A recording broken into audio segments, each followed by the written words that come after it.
ఒక్క కొత్త రోడ్డు కట్టిండా, ఒక్క పనన్న చేసిండా? ఇయాలనేమో వచ్చి అన్ని ఉద్దర మాటలు చెప్తుండు. నాకు ఒక్క ఛాన్స్ ఇవ్వండి, ఒక్క ఛాన్స్ ఇవ్వండి.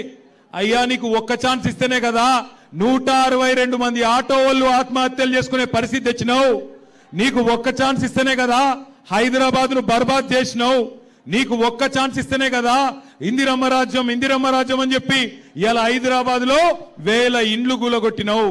పక్కనే ఉంటది సున్నం చెరువు.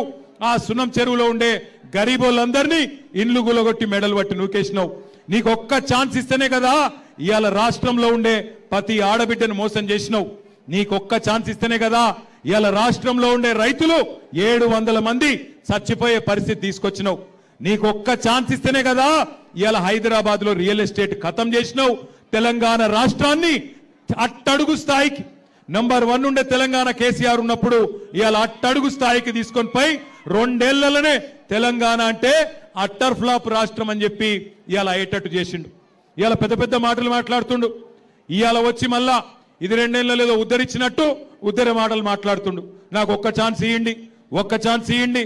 నీకు 2 ఏళ్ల కిందటనే ఇచ్చిండ్రు ఒక్క ఛాన్సు, ఒక్క మాట నిలబెట్టుకోలే. ఒక్కసారి ఆలోచించండి. 1 కాదు 2 కాదు, ఇందిరమ్మ రాజ్యం అంటే 1000 ఇండ్లు కూలగొట్టిండు. 1 కాదు 2 కాదు, ఇదే హైదరాబాద్ లో బోరబండ పక్కనే ఉండే సున్నం చెరువులో, మీ జూబ్లీ హిల్స్ పక్కనే ఉండే అన్ని బస్తీలలో మొత్తం ఇండ్లు కూలగొట్టిండ్రు. రేపు మీ బోరబండ మీదికి బుల్డోజర్ రావద్దంటే, మీ బోరబండలో గరీబోళ్ళ ఇల్లు కూలొద్దంటే కేసీఆర్ గారు పంపే సునీత గోపీనాథ్ గారిని గెలిపించండి. కారు బుల్డోజర్ కి మధ్యన జరుగుతున్న ఈ పోటీలో కారు గెలవాలి, బుల్డోజర్ ఓడిపోవాలి. ఒక్క మాట యాద పెట్టుకోండి. ఇవాళ పక్కన కుకట్పల్లిలో వచ్చిన కష్టం రేపు మీకు రాదు అనుకోవద్దు. ఈ ప్రభుత్వం గరీబోళ్ళ ఖిలాఫ్ ప్రభుత్వం. అప్పుడెప్పుడో ఇందిరాగాంధీ గరీబీ హటావో అన్నది, ఇప్పుడు రేవంత్ రెడ్డి గరీబోంకో హటావో యాసే నికాల్ ఫేకో అంటున్నాడు. నేను చెప్పేది అబద్ధమా కాదా? ఒక్కసారి ఆ హైడ్రా బాధితుల వీడియో మీకు నేను చూపెడతా. వాళ్ళ బాధలేందో మీరు చూడాలని కోరుతా ఉన్నా. ఇచ్చేది వాళ్ళు, కూల్చేది వాళ్ళు, చంపేది కూడా వాళ్ళైతే బోను చంపేది నీకు వదిలిపోద్దు.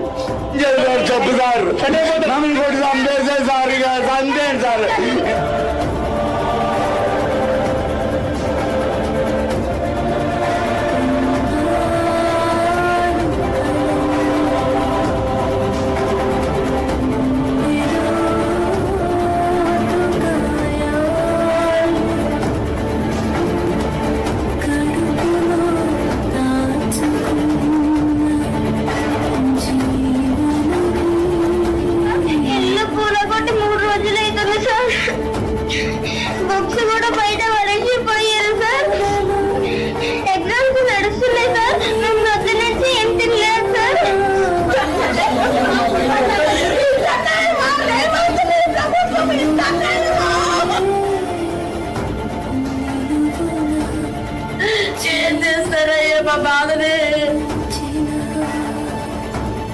ఉన్నాయి 30 సంవత్సరాల పాటు నుంచి ఇక్కడ ఉంటున్నాం కదండి. మేము ఎక్కడో వెళ్ళిపోవాలి, ఎక్కడ ఉండాలి చెప్పండి. చిన్న పిల్లలు పెట్టుకుని ఉంటున్నాం సార్, బెదిరిస్తున్నారు సార్. మేము ఎక్కడికైనా వెళ్ళిపోవాలి.